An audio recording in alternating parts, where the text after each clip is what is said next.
Hey, hey guys, ini adalah Samsung Galaxy S23 Ultra. Gue udah pakai ini selama kurang lebih sebulan dan ini menurut gue udah cukup NKBHD belum?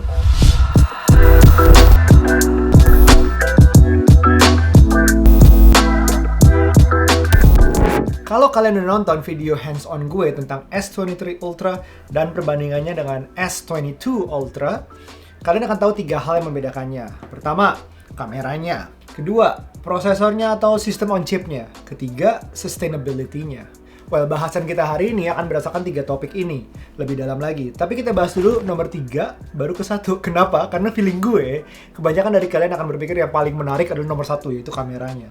Tapi padahal pentingnya justru kebalikannya. Dari 3 ke 1. Tapi ya udahlah. Kalau mau lihat langsung, ya udah di bawah nih. Lu nggak bisa maksa ya. Di bawah nanti ada timestamp di deskripsinya. Diklik aja langsung. Oke? Yang pertama, sustainability. Seperti banyak perusahaan di dunia ini yang semakin peduli dengan lingkungan, begitu pula Samsung tentunya. Kontribusi Samsung di sustainability-nya tentu nggak dimulai dari S23 aja, udah dari sebelumnya. Bukan juga dari S22, sebelumnya lagi. Secara global, goal Samsung untuk semakin sustain meliputi hal seperti penghematan penggunaan energi, standby gadgets. Gitu loh, misalnya teknologi lagi dicas, baterainya kenceng di awal, pelan di akhir. Itu selain demi ketahanan baterai, tapi juga penghematan energi. Terus juga ada pengurangan penggunaan plastik, hingga memperbanyak penggunaan material recyclable. Nah, di S23 series, Samsung ningkatin penggunaan bahan daur ulang hingga 12 komponen internal dan eksternal. Jumlah ini termasuk penggunaan paling banyak yang ada di Galaxy smartphone manapun yang sampai ini keluar ya. Saat ini bahkan mungkin di antara semua smartphone yang ada di luar sana. Ayo, mau bandingin nggak? Seperti ini nih, penggunaan Corning Gorilla Glass Victus 2 yang environmental claim validation atau gampang ya menggunakan kandungan material yang semakin recyclable hingga 22%. Ataupun komponen lainnya yang menggunakan bahan daur ulang dari jaring ikan tuh yang di laut atau botol PET. Bahkan boxnya atau packagingnya udah 100% recyclable. Itu semua tadi tanpa mengorbankan rasa premium pada device-nya. Ini gue pegang, premium-premium aja tuh, nggak kerasa kayak material yang lebih murah gitu, nggak cheapo. Gue suka desainnya yang lebih rounded rectangle pinggirannya dan lebih enak di tangan dipegangnya, beda sama yang dulu yang rounded semuanya. Dan masih solid juga. Ini gue belum pakai casing sejak unboxing begitu pulang dari Unpack Singapura kemarin. And this is it. I hope it's no scratch though. Well, the thing is, if you can care more about the environment without sacrificing looks, why the hell not, right? Masih cakep gitu loh. System on chip.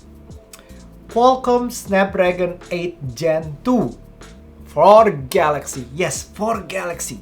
Awalnya ini gue kira ini overclock. Ternyata emang maximum speednya dilebihin buat Samsung oleh Qualcomm. Lucu ya, beberapa tahun lalu kita ribut tentang prosesor mana yang dipakai flagship Samsung nih, Snapdragon atau Exynos. Sekarang, well anyways. Balik ke 4 Galaxy, kalau Gen 2 dibandingin sama Gen 1, pernah disebut memang dia improve sekitar 30-40% CPU and GPU. Nah, terus Gen 2 4 Galaxy dengan Gen 2 yang lain naik lagi. On top of that is 5% CPU and GPU. Gitu. Jadi satu hal yang menarik di Samsung S23 Ultra dengan One UI 5.1, kekuatan SoC ini makin dieksploitasi kayak hutan dan hasil alam kita kalau nggak mikirin sustainability-nya. Aha. Terus kalau ada yang nanya, prosesor cepat buat apa sih? Dan yes, ini cepat banget. Tapi bukan cuma itu, ada hal yang keren juga. Nih, gue tunjukin ya. S23 Ultra seperti yang kita tahu pasti bisa multitasking. Nah, ini makin dipush nih. Dengan layaknya bisa bekerja semakin seperti komputer. Ada window-nya. Jadi kita bisa ada floating window sampai 5. Caranya pertama jangan lupa nyalain advanced feature terus ke labs. Oke, di settingsnya itu. Terus multitasking juga bukan apps ala-ala lagi, tapi 2 game sekaligus. Bayangin main Genshin Impact sama main PUBG sekaligus. Nggak ya? Nggak bisa bayangin. Walaupun bakal ada yang argue, bakal, lah ini mah nggak bakal kepake. Well, mungkin iya. Tapi poinnya bukan di situ. Poinnya adalah capabilities and possibilities. Atau gampangnya S23 Ultra tuh bisa. Sehingga kemungkinannya tuh nggak terbatas. Mungkin contoh pengaplikasiannya yang gue tunjukin belum cocok di lo, orang lain jangan nggak make. Tapi who knows, kedepannya ada pengaplikasian lain yang lebih cocok. Intinya sih S23 Ultra ini sanggup, pakai banget.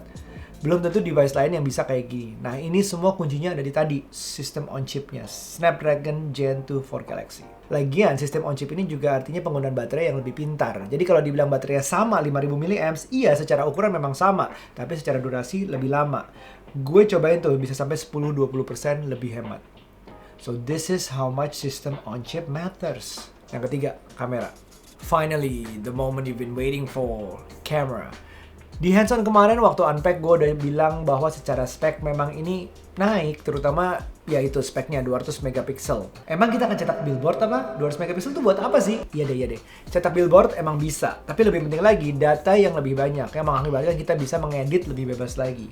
Kita lihat di mode 200 megapiksel ini bisa kita ubah di awal. Kenapa gitu? Ya karena kalau semua foto di awal di set default 200 megapiksel ya boros storage-nya kan. Nggak semua foto perlu kita edit kan sob. Gini, di mode 200 megapiksel kita bisa ambil foto, zoom, dan sampai detail yang masih luar biasa banget.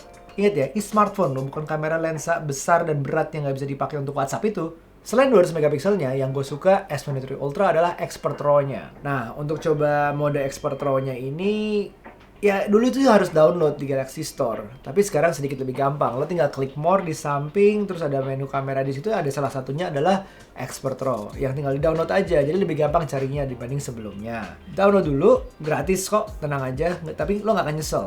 Kalau udah, mainin. Lihat bedanya dengan foto menggunakan lensa 12 megapiksel dan 50 megapiksel. Kalian bisa atur ISO, speed, EV, focus, white balance. Semau kalian layaknya Anda tuh Darwis Triadi. Tada! Kalau udah punya settingan favorit, lo bisa save bahkan dan namain biar berikutnya lebih cepat. Atau lo bisa klik tombol di kanan bawah ini dan udah ada settingan untuk foto night sky atau night long exposure. Kebayangkan kalau kita emang udah ngerti fotografi, bisa masukin apa aja. Di mode Expert RAW, ke settings, jangan lupa pastiin special photo options-nya juga nyala. Kita bisa lihat nih, di mode 12 megapiksel ada yang namanya Astrophoto. Sebuah fitur yang nggak ada di S22 Ultra, dan biar makin keren lagi, kita coba setting Sky Guide-nya jadi Show. Kelihatan deh tuh bintang-bintang dan namanya. Dan kalau mau, tinggal foto dengan menggunakan tripod. Tapi sabar ya, karena dia memang agak lama untuk mengambil cahaya sebanyak mungkin. Dan mungkin kalau lo tinggal di Jakarta, sabar juga ya, tunggu udaranya bersih. Gue coba ya. Leo mana Leo? Leo. Dan terakhir dari Expert RAW-nya, yang nggak ada di S22 Ultra adalah Selfie Pro. Oke, jadi selfie-nya itu sekarang bisa ada Expert RAW-nya juga. Pro Mode gitu loh. Yang bisa dicoba lagi, yang baru di S23 Ultra adalah multi exposure-nya. Semacam dua foto yang transparan terus digabungin. Siapa tahu kalau mau bikin foto artsy kayak gini gimana? Cukup artsy kayak Banksy.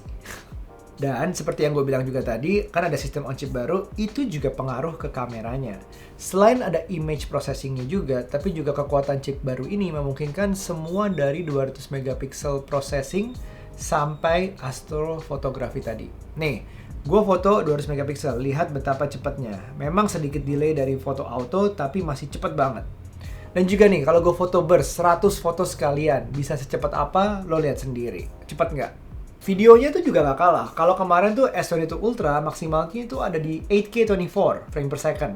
Dan kali ini S23 Ultra itu bisa di 8K 30 frame per second. Tapi ingat, ini harus dengan super steady-nya atau stabilizernya itu dimatiin ya.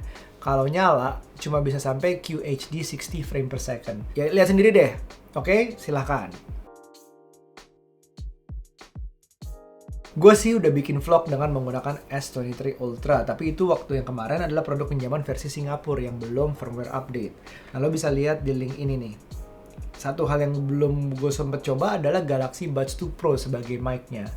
Nah, sekarang kalau yang ini, versi Indonesia hasilnya gini. Gunakan Galaxy Buds 2 Pro sebagai microphone-nya. Kita coba apakah kalau ada suara dari sebelah kiri gue. Apakah itu kedengaran dari kiri dan suara dari sebelah kanan gue? Nah, apakah 360-nya itu kedengeran? Kapan-kapan gue mungkin akan buat vlog lagi dengan produk Indonesia yang udah update firmware-nya. Gimana? Tertarik nggak? Kalau tertarik, komen. Gue lihat komennya seberapa banyak, gue bikinin. Kalau nggak, kita move on. So, jadi gimana? Menurut gue, nggak jauh dari perkiraan gue di video hands-on kemarin. Memang secara desain nggak jauh banyak berubah dari S22 Ultra, tapi harus diakui dalamnya improve banyak banget dan cukup signifikan. Terutama di kamera dan prosesornya memang. Untuk mulai tahun 2023, ini barnya di-set tinggi banget sama Samsung untuk pesaingnya. rekor lagi dari mereka. Pre-order nyampe dalam waktu 13 hari, bahkan beberapa hari lebih cepat sejak international launching. Ketika ditanya apa yang bisa diimprove dari S23 Ultra ini, hampir nggak ada sih. Yang paling berguna di gua adalah kecepatannya yang improve signifikan banget. Foto malamnya juga makin bikin kita pede ngambil foto malam. Akan berguna apalagi di sekarang-sekarang ini ya. Kita udah mulai banyak konser lagi, pergi malam, mungkin juga rave. Ya iyalah yo, ngomong ini juga nggak ingat umur. Padahal jam 10 juga udah ngantuk. Terus kalau ada yang nanya kenapa resolusi kamera selfie-nya turun, gue juga nggak masalah. Secara hasil lebih bagus malah, terutama di malam hari, karena maksimalnya untuk itu. Ada sih yang gue harapin. Ini tapi gue pribadi aja ya, mungkin nggak semua orang di sini. Gue masih berharap smartphone yang lebih kecil. Tapi speknya sama sama ini. Kecuali layar deh ya, sama baterai nggak apa-apa lah. Gue masih berharap S23 Non Plus Non Ultra bisa punya spek segahar ini juga. S23 beda di kamera, baterai, dan S Pen. Iya, ini ada S Pen, tapi kalau S di bawahnya mungkin belum ada. Gue pengennya semuanya ada, tapi fisiknya lebih kecil karena ya gede. Selain itu masalah estetika lah, lebih enak aja kalau kecil dibandingin sama ukuran tangan gue gitu lah. Good luck hoping Aryo. Kayaknya belum akan kejadian di brand manapun, but who knows. Anyways, I'd say this is a very strong candidate for Smartphone of the Year 2023, and this is only just Q1. Good job, Samsung. Keep going this direction. Bye now. Be nice.